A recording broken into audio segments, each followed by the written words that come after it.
Good morning, good morning. Luto po tayo ng pork chop apretada. Ito yung ating pork chop. Ayan. Sibuyas.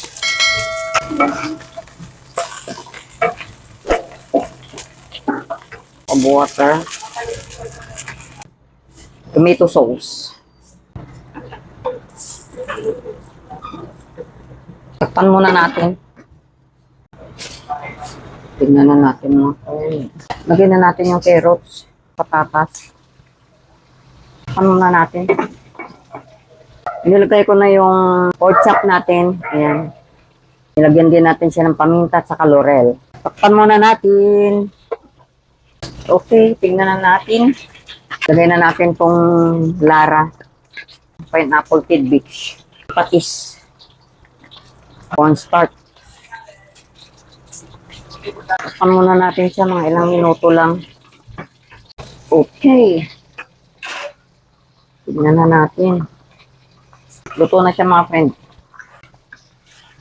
Salin na natin sa lalagyan yung ating masarap na